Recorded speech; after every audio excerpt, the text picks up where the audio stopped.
大家好，我突然发现我好像从来没有跟各位聊过齿轮油的更换。那其实齿轮油的更换都大同小异。以进站来讲的话，它的加油孔在这边，然后它的泄油孔在下方。但是如果是以像高手100啊，或者说地油啊，一些比较可能吸数比较小一点的，或比较早期一点的车辆的话，豪迈好像也是一样，它的加油孔多半都在这边，它的加油孔跟泄油孔都在旁边这边。那我先跟各位讲这样好了，齿轮箱一定是在后轮的旁边，除非你是可能像现在比较新式的设计，我以比较广泛的说法好了。你如果要更换你的齿轮油，第一就是你要先找到你的加油孔跟泄油孔，那这两样东西多半都在后轮的 case 这一带。像我刚刚讲的高手100啊、地欧啊，甚至可能豪迈那些，它可能都在这边，在这一块，它的 case 侧边的 case 可能直到这边，然后这边你仔细看，它会有两个，它有点类似像这个，但是它不是在锁 case 的，它是另外两个螺丝，那两颗螺丝多半都是10号，可能泄油孔是10号，加油孔是12号，或者两颗都是12号，诸如此类。然后以进站来讲的话，它的加油孔是在后面这边，然后它的泄油孔在下面这边。稍等一下。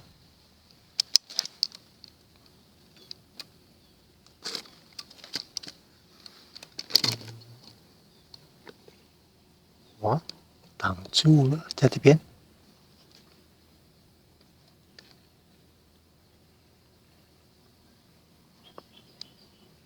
这一颗，那一颗就是进站的泄油孔。那其实泄油很简单，基本上就是你要骑热的再泄也可以，你要冷车的时候泄也可以。但是骑热的话，我尽量你是稍微放置一下，让油整个沉下去，然后让油温冷一点，让 case 的温度也冷一点。你在把的时候，螺丝比较不容易受损。然后我觉得重点是在加油的时候，你在拆这一颗螺丝的时候，因为毕竟它在后轮这边，然后你们要拆之前，你可以先注意一下，它上面一定会有很多细小的灰尘啊、沙石。我是建议你们在拔之前，在拆这颗塞子之前，这边一定要先做清洁，擦干净。擦干净以后再拔，要不然你不擦，你一拔下来，它可能小石头啊、灰尘全部都掉到里面去，有可能会造成齿轮的受损或里面的轴承的损坏都有可能。然后就是一定要记得，你要拔加油口之前，周边一定要做清洁。然后再来就是齿轮油的选择，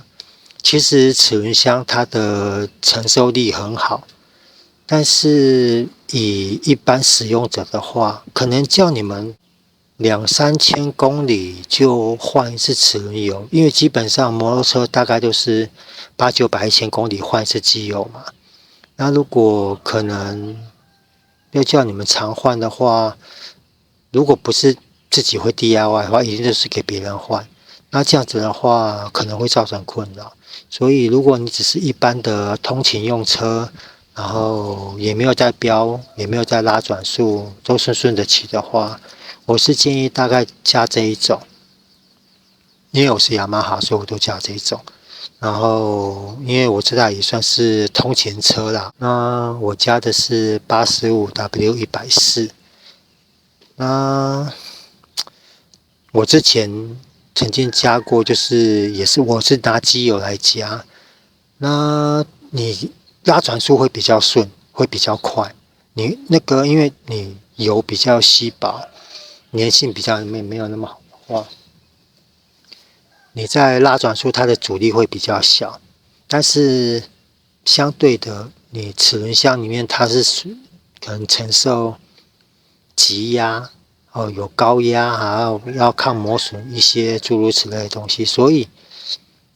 我建议就是，如果你是用那种可能你用机油浓一点的机油来当齿轮油的话，可能更换上要比较频繁一点，可能换2次机油就要换1次齿轮油。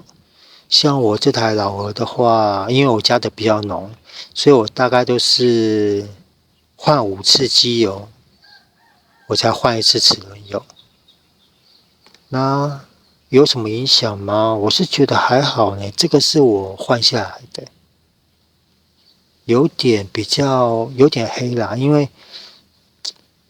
可能因为我说实在话，我这一次我大概